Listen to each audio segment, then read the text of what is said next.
Okay, this is a Tour of the North parade. There's already been a Freedom parade that's passed about 25 minutes ago, and now we're having another parade marching down. I'm sure you can hear it's on its way down now. I mean, most people recognise this chapel from what happened last year outside it and the disrespect shown. And these residents, really what they're asking for is dialogue to get this resolved, and I think it's totally reasonable. So hopefully tonight passes peacefully.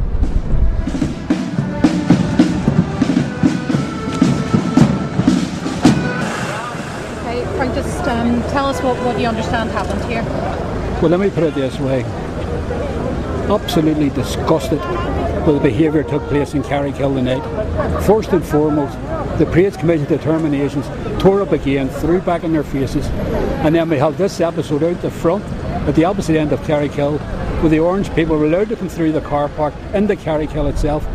But what's more angry about this is the very fact we told the police this was going to happen.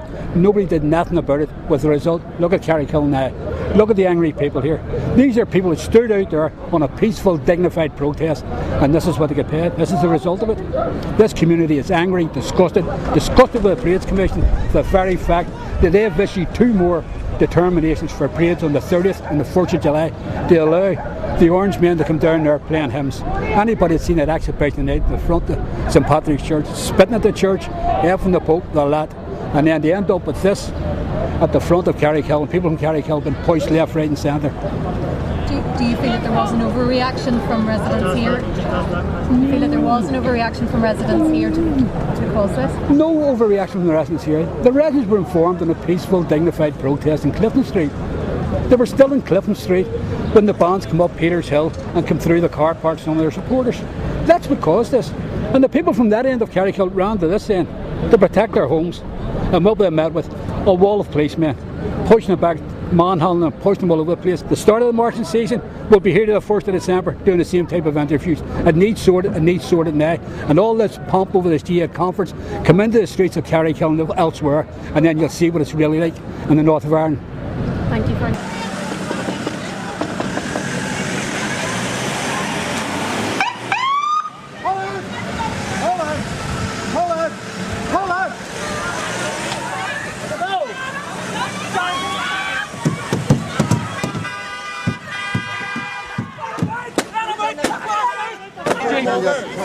I don't know what age the kid is in the Jeep, but the thing to do was to talk to his mother. His mother identified herself to him. He should have talked to her. He actually said to me, that's how I ended up in that Jeep. He said to me that I'll pull in here and take details off her mother. The next Jeep did the same thing. When I started there, he drove. When I was holding on to the Jeep, from that corner there, is that what you expect from the people who's walking to? That's true. Well, that will be dealt with in slow time. It will. That's just an excuse. You know you can make a complete the ombudsman about it. So don't talk about it. Listen, don't talk about it. It will be dealt with. No, I'm talking to you as the person in charge, not the ombudsman, and I want it dealt with now. The way it'll be dealt with, that truck has to go back to the station with an arrested person. That person, he was arrested because there's footage of him, raddest behaviour. I don't know what age he is. But you lifted him for He's a juvenile. His parents will be brought to the station. Are you telling me that there's somebody in that Jeep? Because I was told it was the other Jeep. I don't know. I've arrived here. I know we have got a person. Just to be sure. I don't believe he is, and that will check for you. Right, would you please? There's a person arrested, and that he was arrested because there's footage of him for raddest behaviour. Well, I don't know. I don't know. Well, I can't comment on that.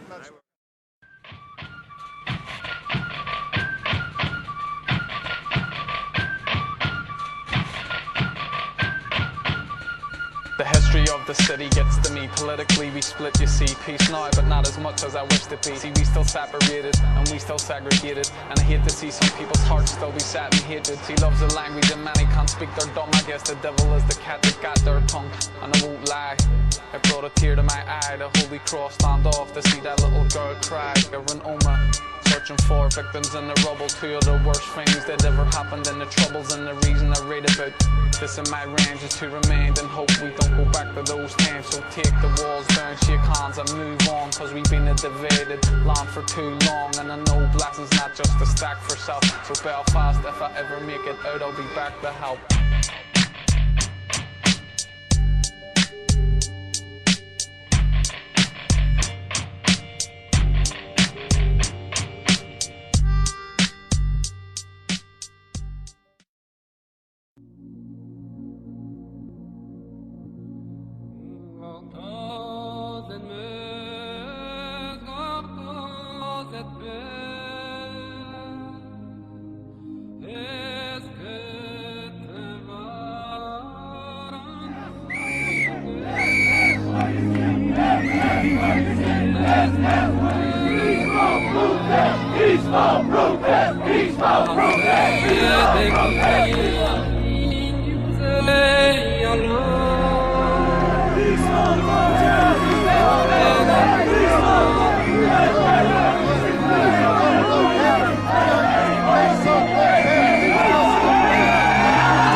For the time is coming, the lark and freedom shall soar. You must not try to dwell too much. Let me take your hand and I will lead you to a far-off place where you might understand. From the misty-covered mountains to the depths of the valleys, from the cottages down the lane to the streets in the cities, while our voice is heard, we're pain to sing. So go to sleep, little Roisin, and dream of being free.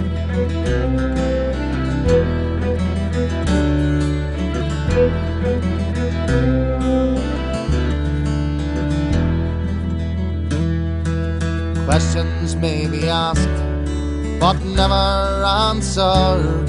How long must we wait for the tides to turn? So many loved ones lost, yet so much left to gain. So go to sleep, little Roisin, feel no pain, and dream of being free.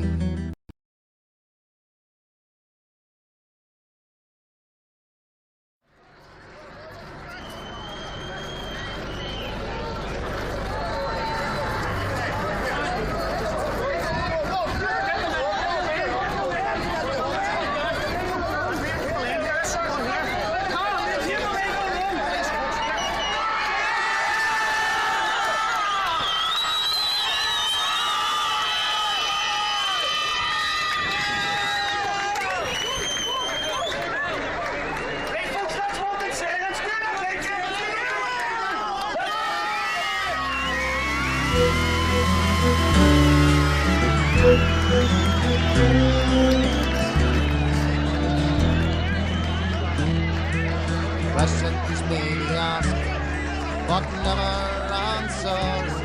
How long must we wait for the times to turn? So many loved ones lost, and so much left to be.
holding the line.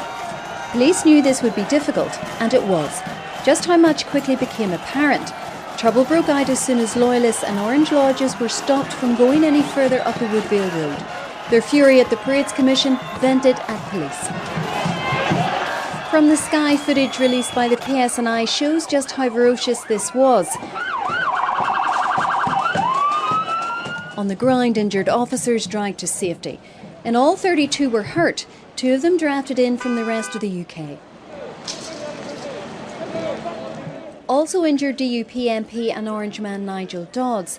He was trying to calm the situation down when he was hit either with a brick or bottle meant for police. Knocked unconscious, he was taken to hospital. But that didn't stop the rioting. Police responded with more water cannon.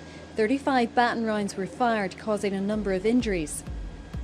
The violence here has been vicious, ugly and sustained. The scale of it, well, just look at the ground here, littered with bricks, bottles, stones and masonry. Anything the rioters could get their hands on. 24 hours on, condemnation from all quarters. Police describing what happened here shameful and disgraceful.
The trouble started last night around 8:30 p.m. and continued for several hours. Police were attacked in the Woodvale area of North Belfast with petrol bombs, fireworks, masonry and laser pens amongst others. One officer was hit by a petrol bomb but avoided serious injury. Police used water cannon in an attempt to restore order, and 10 plastic bullets were fired. A number of petrol bombs were thrown in nearby Rosa Penna Street, and police were called to North Queen Street after youths attempted to block the road with burning pallets. 11 people were arrested last night, and earlier in the evening a 40-year-old man was arrested in Castlereagh Street in the east of the city on suspicion of a breach of the peace. 2 17-year-olds were arrested in East Belfast yesterday in connection with Friday's riot, and a 29-year-old man was arrested in North Belfast on suspicion of riotous assembly and attempted criminal damage after what happened in Woodville on Friday night. He will appear in Belfast Magistrates Court tomorrow. This afternoon, a special sitting of Belfast Magistrates Court to deal with alleged rioters. There was a heavy police presence. There will be a special sitting of the Assembly at Stormont on Tuesday to debate the crisis. In the meantime, community leaders are saying the violence has to stop, and Sinn Féin repeated today that the Orange Order has a case to answer for its original call to protest. When you use that type of, whether you call it rhetoric or not, it has an impact. And being a chaplain of an order, it's not the type of leadership that needs to be shown. So it is no surprise that you then have this advance of violence. And when they say that the Orange Order cannot be blamed for it, you need to go and analyse. And it wasn't just Mervyn Gibson, there was other people who were using this type of language. The Orange Order has since withdrawn the call to protest. It declined to comment today, but there are meetings tonight and the Order will probably comment tomorrow. I think to understand it, we do need to look at the broader context, and part of the anger that has been expressed in the past couple of nights arises from the fact that the Orange Order last year had very stringent restrictions placed upon them in the march past Ardoyne, which they went to great lengths to meet those restrictions. And today a senior figure in the Presbyterian Church says sectarianism in his church had to be admitted to and tackled in the current climate. Given that the air we breathe and the DNA that makes up us all in this society is infected with sectarianism, yes, there is sectarianism in all of us, and that includes in church, in members of the Presbyterian Church as everywhere else. And what can be done about that? Well, obviously this is a problem for society that we haven't yet cracked over a generation. And I think there is a big opportunity here for us to try to make a fresh start in this. This afternoon, a peaceful white line protest in Twaddell Avenue in North Belfast. It included some people wearing orange collarettes. It was a few yards from the area where the Parades Commission ruled an Orange Order march could not pass through Ardoyne on the 12th of July. 7 officers were injured here in North Belfast last night. That brings the number to 39 injured officers.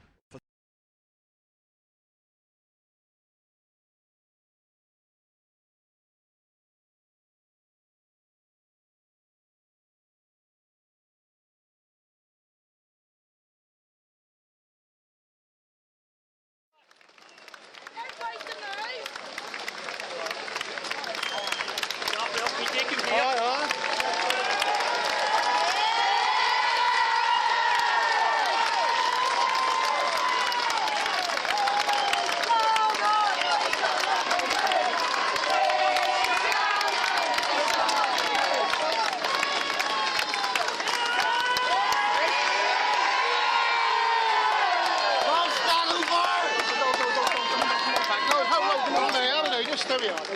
Stay where you are. That's it. Stay where you are. Keep an eye on that. Just keep an eye on that. Shall we go home?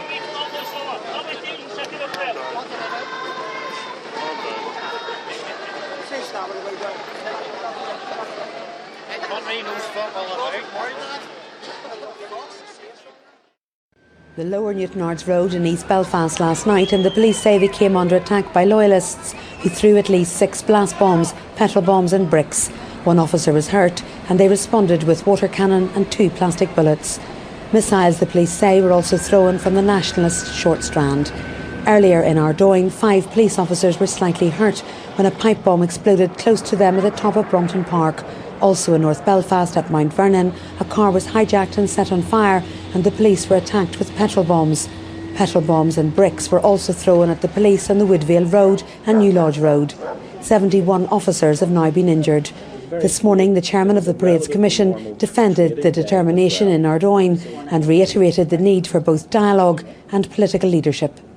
We have said In the determination, we want dialogue to restart in September. We set a route map out for that, which would lead to this issue being resolved, rather than what has been happening for year on year, which is managing an incredibly volatile and difficult situation, and that has over many years led to violence. And everybody, politicians, clergy, all other civic leaders, really need to redouble all of our efforts to try to find a way through this and find agreement on these parades, because we just cannot go on with this cycle of blame and pain around parading that has to be broken at some point.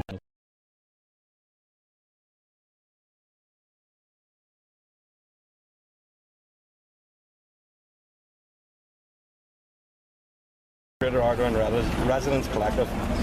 As the 12th of July approaches, the community of the Ardoyne again braces itself for massive disruption. The recent failure of talks was predictable, as micro group CARA is unrepresentative of the views and opinions and sentiments of residents of the Greater Ardoyne area, and has virtually no support. From its very conception, this conspiracy and clinical ploy between Sinn Féin, CARA and the UVF, British Security Services and the Orange Order, was doomed for failure, as it was fundamentally flawed and did not fool the people of our area. The myth must be dispelled that these parades only affect a few people who live on a short stretch of Crumlin Road. The truth is, these parades have a massive impact on daily lives of those who live and work in the entire area, disrupting every aspect of their lives. We are denied access to essential services, which in the past led to loss of life. We are denied the right to carry out the rituals connected to the bereavement. We are denied access to our place of worship. The ambulance station must close, which endangers life. Local shops, eateries, bars must shut, denying people the right to work and earn a living, while causing loss of business and profit. This also causes inconvenience to the whole community. Our bus services to Lagan City Centre are disrupted. These are only a few of the effects of Ardoyne residents are expected to endure to facilitate an unwanted and unwelcome sectarian coat trailing. At the same time, the Greater Ardoyne community becomes besieged with hundreds of heavily armed, rat-clad members of the British Security Forces who do not enjoy the supportive confidence of the local population and are viewed as aggressors. Their draconian, brutal and heavy-handed methods are renowned, and their vast double standard is evident for all to see, as they treat our community with total contempt and its residents as second-class citizens, criminalising, demonising and brutalising us with their batons, plastic bullets and water cannons. GARC, as representatives of the majority of the Ardoyne residents, again reaffirms its position, opposing all unwelcome sectarian parades. This is the will of the vast majority of our residents, and as a collective we represent the desire of our people to live peacefully, free from these acts of outdated triumphalism, bigotry which have plagued our district for generations, and it's played on our lives as we try to build a better future for our children. We have filed for protest at 7 a.m. in the morning on July 12th, and for a quality civil rights march on a Crumlin Road at 2 p.m. later that day. Members of GARC have been beaten, harassed, slandered, had their homes raided, received death threats and went to jail for this cause. We will do so again without hesitation to stop these unwelcome sectarian parades through our community. That's issued by the GARC Steering Committee. All right.